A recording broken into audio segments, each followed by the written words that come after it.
2018થી મેં મારી fitness journey ચાલુ કરી હતી. આફ્ટર 2 years મારા બેક પેન થવા માંડ્યું રાઇટ હેન્ડ સાઇડ પર.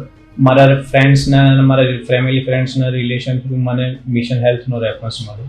મેં મિશન હેલ્થમાં ડૉક્ટરને કન્સલ્ટ કર્યું. એમણે MRI કરવાનું સજેસ્ટ કર્યું. એ MRIમાં ડિટેક્ટ થયું કે L4 L5 ડિસ્ક બલ્જિંગ છે, કે જેના લીધે મને ફોરવર્ડ બેન્ડિંગ અને લિફ્ટિંગ વેઇટ્સમાં પ્રોબ્લેમ થાય છે.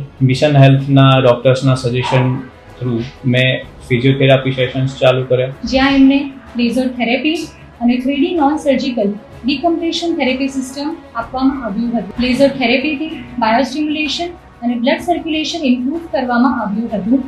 નસના ઉપરનું દબાણ 3D non surgical decompression therapy system દ્વારા મટાડવામાં આવ્યું છે. આફ્ટર ફિઝિયોથેરાપી સેશન્સ કમ્પ્લીશન મેં ફિટનેસ સેશન ચાલુ કર્યા. સ્ટ્રેન્થ એન્ડ એન્ડ્યુરન્સ વધારવા માટે 7 ફેઝ સ્પાઇન રિહેબિલિટેશન પ્રોગ્રામ અને કોર રિહેબિલિટેશન પ્રોગ્રામ શીખવાડવામાં આવ્યું છે. ફિટનેસ સેશનમાં અહીંયાના પર્સનલ ટ્રેનરના અંડર ગાઈડન્સમાં મેં ધીરે ધીરે મારા સ્ટ્રેન્થ ટ્રેનિંગ અને એન્ડ્યુરન્સ ટ્રેનિંગ ઉપર વર્કઆઉટ કરવાનું ચાલુ કર્યું. આખી ટ્રીટમેન્ટ પૂરી કર્યા પછી હું 80 થી 90 kg ડેડલિફ્ટમાં, 80 થી 90 kg સ્પોર્ટ્સમાં, plus 1 leg push-ups, decline position, I can do a Planck 1 leg.